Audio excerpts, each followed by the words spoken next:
realmente dice. ¿Sí? Porque le dice Nicodemo, el que no nace de nuevo no puede ver el reino de Dios. Quien no está en el reino de Dios no es salvo. Porque así como la salvación y la vida eterna comienza desde que tenemos a Jesucristo en nuestras vidas, de igual forma nosotros somos ciudadanos del reino de Dios y estamos en el reino de Dios desde el momento en que Dios nos ha dado las arras del Espíritu, porque es la nueva vida. ¿Quién está dentro del reino de Dios? El que ahora se rige por las leyes de Dios y no las de este mundo. Amén.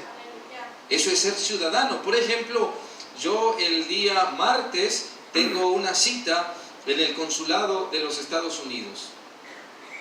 Entonces, yo estoy en México, pero cruzando la puerta del consulado, el consulado es una parte de Estados Unidos y ahora las leyes de dentro de esas paredes no son las de México, son las de Estados Unidos, aunque está en territorio mexicano. Cuando usted y yo estamos en el reino de Dios, aunque estemos en esta tierra, nuestras leyes no son las de esta tierra, son las de Dios. Eso es estar en el reino de Dios. ¿Cuántos estamos en el reino de Dios? Amén. Todo tiene que ver con la salvación y todo tiene que ver con las arras del Espíritu de Dios. Y por eso el Señor Jesucristo está exponiendo la vida de esta mujer. No te equivoques, el reino de Dios no tiene que ver con ideas, ni con cuánto tú piensas que sabes. Tiene que ver con hechos reales. Amén. La salvación es tangible, la salvación tiene evidencias. Y esas evidencias se muestran en nuestras vidas. Sigue diciendo el versículo 18, porque 5 maridos has tenido, y el que ahora tienes no es tu marido, esto has dicho con verdad. Le dijo la mujer, Señor, me parece que tú eres profeta. Nuestros padres adoraron en este monte, y vosotros decís que en Jerusalén. Y mire, sigue diciendo esta mujer, nosotros creemos que se adora en este monte, y ustedes dicen que no.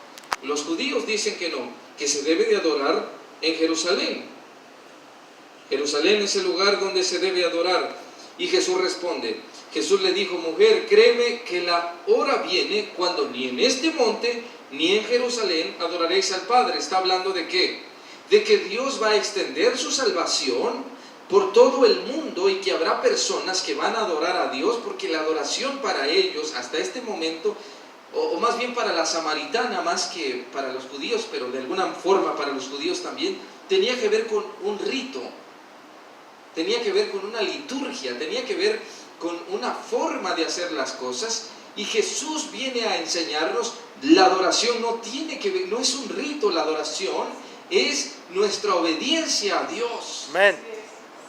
Esa es la verdadera adoración, y Jesús está diciendo lo mismo, el Espíritu de mi Padre se derramará sobre la carne, sobre toda carne, y va a romper corazones de piedra y los va a convertir en corazones de carne, y van a obedecer a Dios Todopoderoso.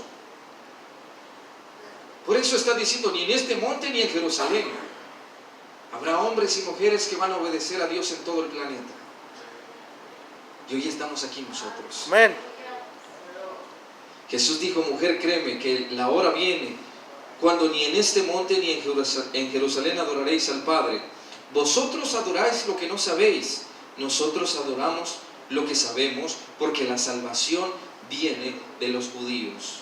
El Señor se estaba contando como un judío, pero estaba diciendo, es la promesa de Dios, es el linaje de donde será repartido la salvación al mundo entero.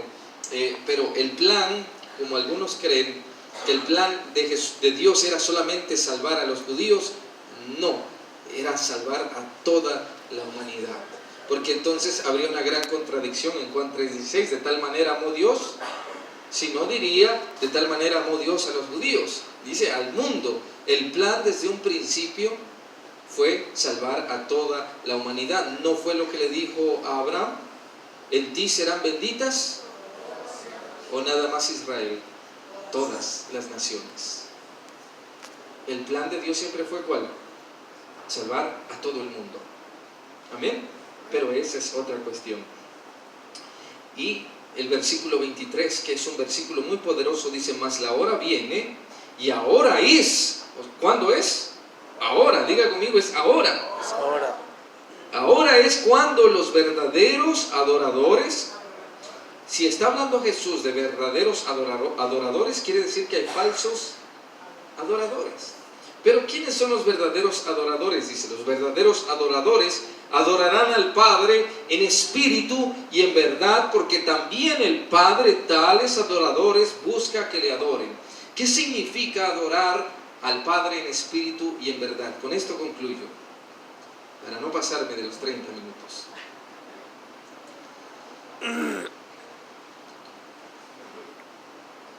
Número 1, espíritu. Adorar a Dios en espíritu tiene que ver con el pacto, con aceptar el pacto de Dios con nosotros. ¿Cuál es ese pacto? Pacto de obediencia, pacto de santidad, el pacto de obedecer las Sagradas Escrituras. Dice en el capítulo 1 de este mismo libro, en el versículo 12, mas a los que creyeron y le aceptaron, Dios les dio potestad de ser llamados hijos de Dios. O sea que adorar a Dios en espíritu tiene que ver con la pertenencia a Dios o con la pertenencia al pueblo de Dios. O sea, mire, no podemos caer en las ideas vagas de algunos que dicen, no, yo no necesito ir a ninguna iglesia, Dios está en todo lugar y aquí en mi casa también pago el cable enlace y aquí. Mire, toda la Biblia dice que Jesucristo viene por fulano o por fulana o por una iglesia. Nunca dice fulano o fulana, no. Y tú no puedes llamar a nadie hermano si no pasas tiempo con él. No podemos llamarnos hermanos si no nos reunimos a adorar a Dios y de vez en cuando a comernos, ¿qué se come aquí? Un chicharrón prensado. ¿Cómo nos vamos a llamar hermanos si no nos hermanamos? Esa es la iglesia de Jesucristo. ¿Cómo le decían los fariseos a Jesucristo? Este hombre es bebedor y comilón. ¿Qué hizo Jesús cuando se despidió? Cena. Eso es ser hermano. ¿Amén o no amén? Amén. No podemos llamarnos iglesias y cada quien por su lado. Mire, las relaciones son lo que mueve el mundo, pero yo quisiera hablar más, pero no me voy a exceder. La relación de cristiano cuesta trabajo, dinero, esfuerzo.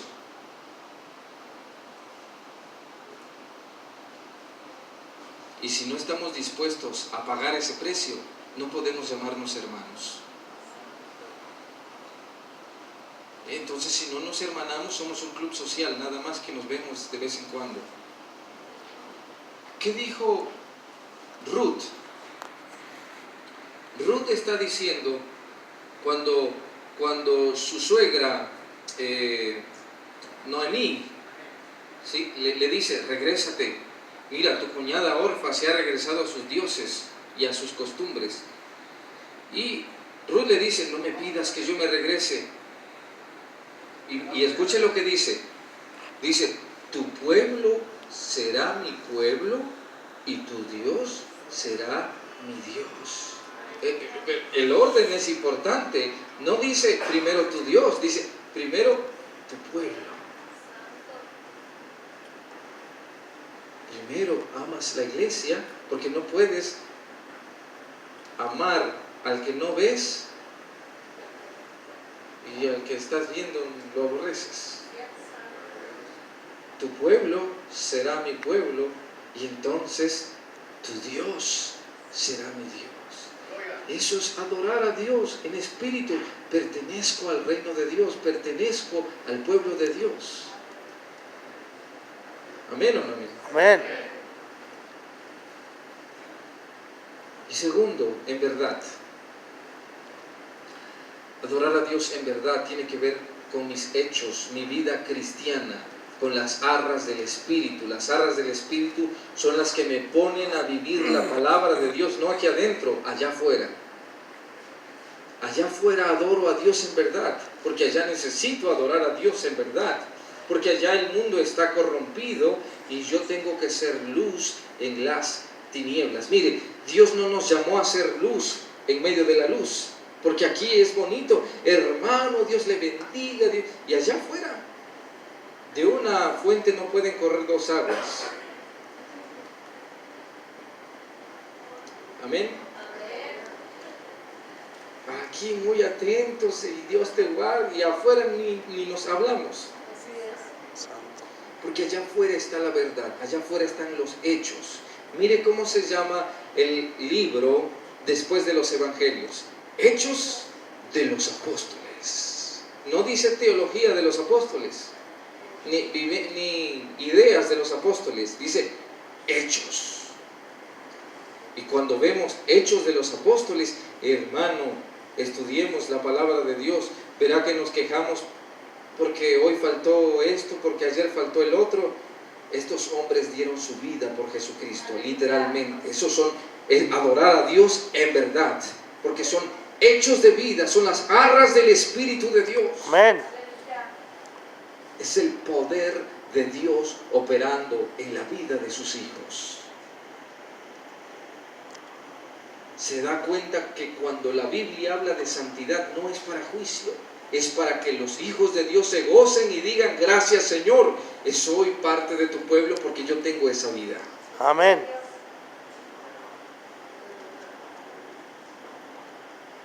¿Cuántos hoy estamos muy convencidos de la salvación? Amén. Porque hoy pudieron haber pasado dos cosas: o se convenció de su salvación, o se convenció de que no la tiene. Pero es el mismo mensaje para ambos, porque es la misma palabra. Esta misma palabra, mientras a unos los dirige hacia salvación, a otros les da advertencias de condenación, les da advertencias que necesitan arrepentirse. Así que, mis amados hermanos, gocémonos en Dios y que las arras del Espíritu de Dios se hagan una realidad en nuestras vidas. Amén. Que esa salvación tenga todas las evidencias en nuestra vida para glorificar a Dios con todo nuestro fruto. Amén. Amén. Concluyo, ya llevo 3 veces concluyendo, ¿verdad? Gálatas habla acerca del fruto del Espíritu, y esas se las dejo de tarea. Ningún fruto tiene que ver con ideas, todos tienen que ver con hechos. Ese es el fruto y ese es el poder del Espíritu de Dios operando en la vida de los hijos de Dios. Pongámonos en pie y oremos, hermanos.